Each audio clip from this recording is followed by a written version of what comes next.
Oke, sebelumnya aku mau minta maaf dulu ini. Mulanya agak telat tadi karena masih nyari tempat juga. Siap, Oke, nggak mungkin masalah. kita mau mulai aja ya. Mungkin boleh dulu dong ke teman-teman semua yang lagi nonton IG Live ini. Gimana Kak? Sorry tadi keputus. Boleh perkenalin diri dulu Oh iya, sama oke teman-teman. oke. Oke, halo teman-teman. Salam kenal ya. Sebelumnya nama saya CC. Saya pemilik akun Koko Keuangan. Jadi sini saya aktif dalam membagikan edukasi berupa pengelolaan keuangan dan juga financial planning. Juga beberapa di antaranya tentang investasi. Oke, panggilannya Coach Cece ya berarti. Ya, panggil Coach CC aja. Oke, mungkin kita langsung mulai aja kali ya IG Live-nya. Oke, Mungkin siap. beberapa tadi udah ada yang nanyain juga nih. Gimana sih sekarang boleh dari Coach Cece sendiri share market outlook IHSG dari view untuk saat ini? Oke, saat ini kalau kemarin kan kita tahu IHSG sudah pernah all time high ya di 7.300 ya sekitar itu ya. Nah, 1.300-an. terus kan kemarin sempat kebanting sampai 6.700 ya.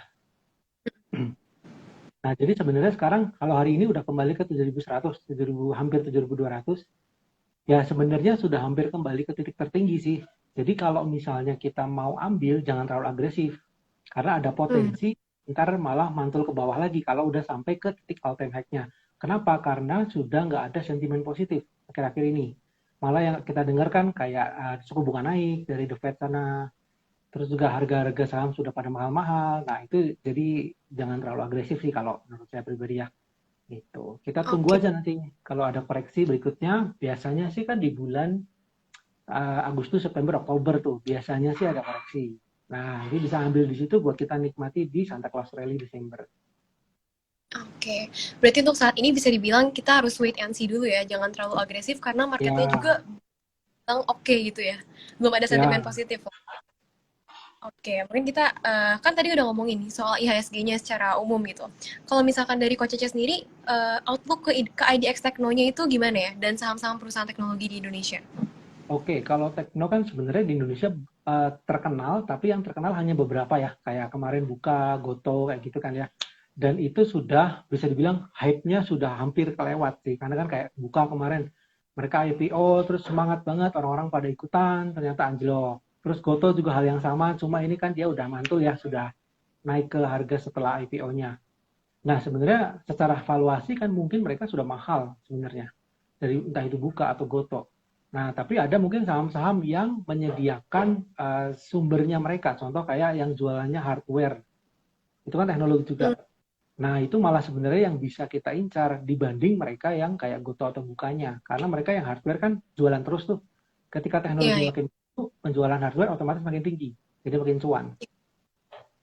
Nah, Oke, kalau mungkin boleh tahu dulu nggak, yang perusahaan-perusahaan yang jual teknologinya ini hardware tuh contohnya apa sih? contohnya misalnya kayak MTDL kalau pernah dengar, Metro Data Elektronik. Nah, itu juga walaupun sudah sempat naik, tapi secara harga dia nggak mahal-mahal banget sih, walaupun terakhir 690 ya terakhir ya. Kemarin Kalau nggak sempat salah. kemarin sempat stock split, lalu juga harganya udah sempat naik. Nah, tapi secara cuannya, secara bisnis dia masih potensial banget ke depan gitu. Oke. Contohnya itu. Nanti bisa dianalisa lagi yang lain. Iya, betul. Oke, mungkin kita hari ini bakal langsung masuk ke topik utama kita hari ini ya, kok. Kan kita Oke. hidup harus investasi. Nah, kenapa sih sebenarnya mungkin dari Coach Cece sendiri boleh dijawab, kenapa sih kita tuh harus investasi? Oke, sebenarnya teman-teman kita harus tahu tujuan investasi itu buat apa sebenarnya. Kenapa sih gitu? Kita kok harus ikutan kan sekarang lagi hype ya tentang investasi ya. Nah, kenapa sih kita harus ikutan gitu? Tujuannya apa sebenarnya? Intinya kan investasi itu untuk mengalahkan inflasi. Tujuan utamanya kan Ya, itu. Nah, jadi di luar itu kalau kita mau cuan dan segala macam itu adalah bonusnya. Cuma pada intinya kita ngalahin inflasi dulu yang penting nih gitu. Nah, sekarang kalau kenapa kok harus investasi? Nah, kalau kita mau mencapai tujuan keuangan yang sudah kita tahu nih, misalnya ya, kayak mau nikah, mau beli rumah, mau bahkan sampai dana pensiun, harga-harga semua naik. Nah, kalau kita ya, hanya ngandelin cuma dari gaji atau penghasilan saat ini, itu mungkin nggak bisa ngejar sampai harganya nanti, misalnya dana pensiun ya, ke masa tua, mungkin nggak akan bisa ngejar harganya. Oh, sorry, uangnya, kalau kita pakai uang gaji doang gitu. Nah, dengan investasi paling enggak uang yang ada sekarang kita tabungin ke sana, kan dia ngikutin tuh dia tumbuh. mengalahkan Iya. inflasi. Nah, jadi teman-teman sebaiknya ya memang segera mulai investasi, tapi dengan belajar dulu. Jadi nggak langsung ikut-ikutan doang. Nah, teman-teman pelajari dulu investasi itu ada apa aja sih. Misalnya, oh ada reksadana, ada emas, ada saham, dan lain-lain, bla bla bla. Pelajarin dulu. Kalau sudah paham, barulah mulai investasi ke instrumen keuangan. Oke, berarti investasi tuh harus belajar dulu ya, karena setiap investasi tuh ada. Ya, investasi pasti ada risiko. Jadi kalau ada mungkin ajakan dari teman-teman yang bilang investasi tanpa risiko, itu sudah bohong pertama pasti. Nggak mungkin. Nah, Nah investasi kan, kalau yang investasi yang hmm, paling murah adalah investasi layar ke atas. Tahu ya iya betul. istilah itu? Di Nah, jadi kita investasi, belajar, baca buku, kita ikut-ikut webinar, kelas, segala macam. Nah, itu investasi yang paling murah. Kita cuma beli buku 100.000, tapi ilmunya bisa kita pakai untuk investasi yang lebih besar. Gitu. dan itu nggak ada risikonya ya Pak, bakal tetap bagus Nah, terus ya.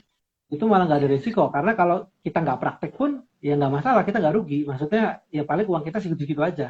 Nah, tapi kalau kita Iya, langsung misalnya masuk ke saham, nggak ngerti, ikut-ikutan, kena pom-pom gitu ya, terus rugi malahan kan gitu. iya betul banget. Nah, kan tadi Coach Cece sendiri bilang investasi itu penting banget kan, dan harus dimulai dari sekarang nih, karena kita pasti kalau nggak nanti nggak kekejar nih, apalagi buat Nah, kebutuhan-kebutuhan jangka panjang, kan mau beli ya. rumah nantinya, mobil mungkin atau yang lainnya. Nah, itu menurut Coach Cece sendiri, kan sekarang udah anak muda nih udah pada melek investasi ya. Sekarang udah Hmm. banyak banget yang ngerti. Nah, sebenarnya menurut Coach Cece sendiri, butuh nggak sih anak muda itu mau investasi atau tunggu nanti aja nih kalau udah dapet gaji yang gede mungkin atau udah mulai kerja atau gimana? Oke, kalau bicara butuh atau enggak, jelas butuh. Cuma masalahnya, kapan timing yang tepat untuk mulai investasi?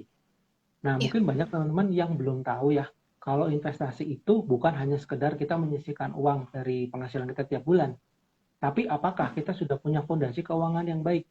Contoh, dana darurat misalnya. Misalnya kita punya gaji, katakanlah 5 juta gitu ya. Kita nggak punya dana darurat sama sekali, langsung kita masuk misalnya beli saham gitu. Oke lah, investasi udah mulai kan. Nah, tapi ketika iya, kita tertimpa misalnya musibah, entah itu ada kecelakaan, ada apa, butuh duit tuh. Satu-satunya jalan apa? Investasinya dijual supaya kita dapat duit iya. kembali kan. Nah, jadi kan maksudnya supaya kita nggak naik turun seperti itu, jadi kuatin dulu fondasinya, dana darurat dipenuhi, lalu proteksi juga punya, baru setelah itu investasi. Jadi jangan kebalik, karena itu fondasi. Hmm, Nah, jadi kapan mulainya? Ketika kita sudah siap. Ya, bukan oke. bukan hanya ngerti, tapi kita siap. Oh, udah ada dana darurat nih, minimal ya misalnya setengahnya lah. Misalnya 3 kali pengeluaran tiap bulan misalnya. Itu udah cukup aman nih, kalau sampai ada apa-apa, aman deh, udah ada dana cadangan. Nah, sisanya baru untuk investasi. Gitu. Oke. Berarti untuk mahasiswa pun itu harus ya ada dana darurat tuh. Oh ya, kalau Tetap dibilang harus, ideal ya, idealnya. Karena kan namanya resiko kita nggak tahu nih. Mahasiswa lagi jalan kaki, keserempet motor gitu kan. Kita nggak tahu. Nah, luka butuh pengobatan, biaya pengobatan butuh 1 juta, masa mau telepon orang tua gitu kan. Paling ya ada betul. dana tabungan. Nah, dana tabungan itulah dana darurat kita pakai gitu.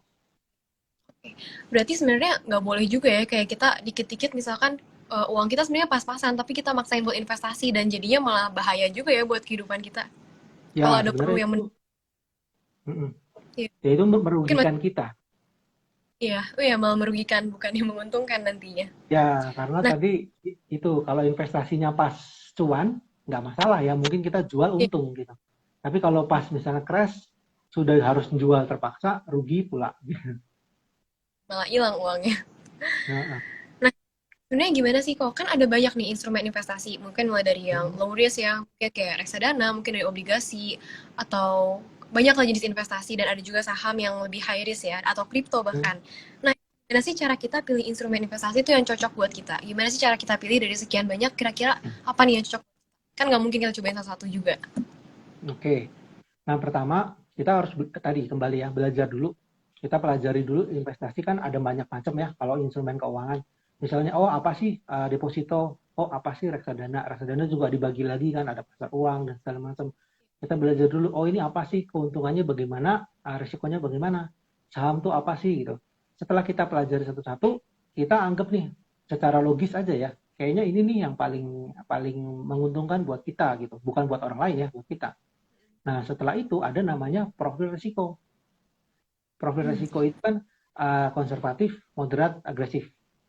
Nah, ciri-ciri tahunya gimana? Contohnya gini, misalnya kita punya uang 1 juta aja, kita tempatin di suatu instrumen investasi. Seandainya uang itu macet atau rugi deh, apa yang kamu lakukan?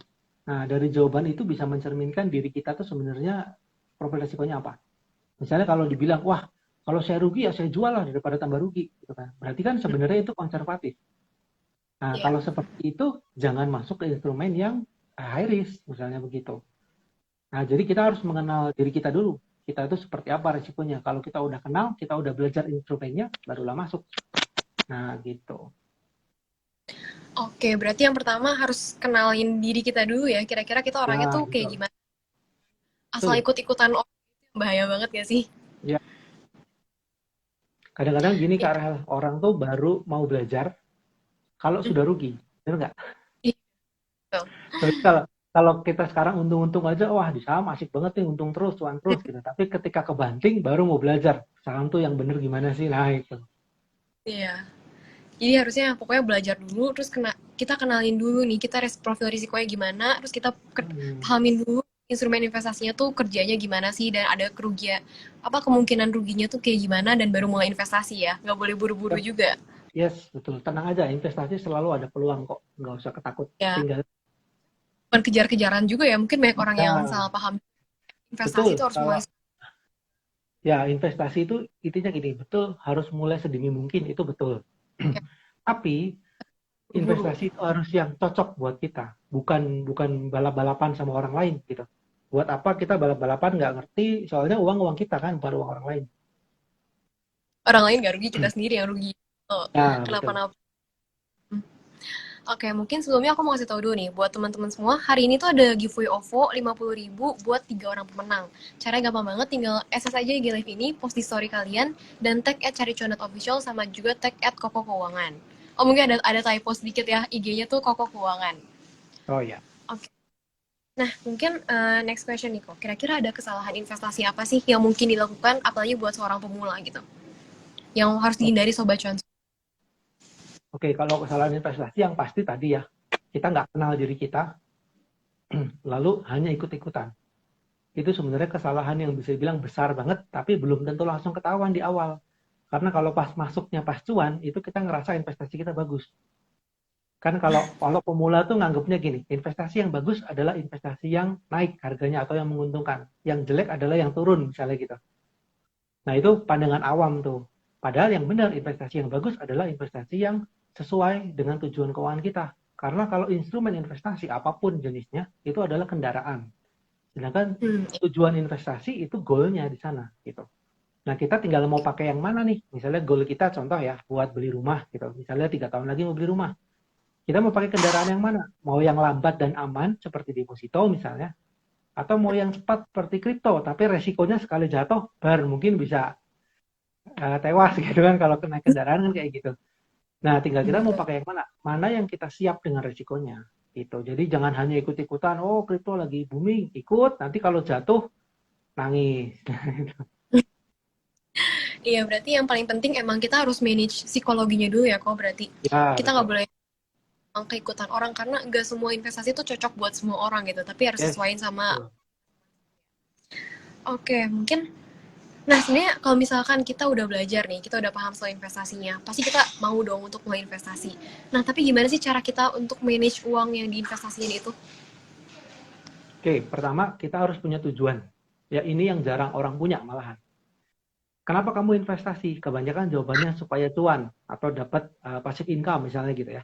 Itu sebenarnya bukan tujuan yang tepat. Kenapa? Karena kan nggak jelas buat apa dapat passive income misalnya gitu. Nah kita harus punya tujuannya dulu. Kayak tadi kembali lagi kita tujuannya oh mau beli rumah 3 tahun lagi kita butuh dana misalnya 200 juta gitu. Oke kita hitung-hitung berarti tiap bulan saya harus investasi misalnya 5 juta. Nah, gimana caranya supaya dalam 3 tahun kekumpul 500 juta yang investasi harus return berapa dan risikonya harus seperti apa supaya tercapai misalnya gitu. Nah, jadi yang penting itu kita harus ngitung-ngitung dulu nih investasinya yang mana yang cocok buat kita, yang sesuai mencapai goal kita gitu. Oke, berarti tujuan investasi juga itu penting banget ya, karena jangan sampai Ya, kita investasi nggak tahu buat apa, terus ujung-ujungnya uangnya juga kayak nggak dipakai juga, terus malah diboros-borosin kan percuma itu bukan betul. investasi.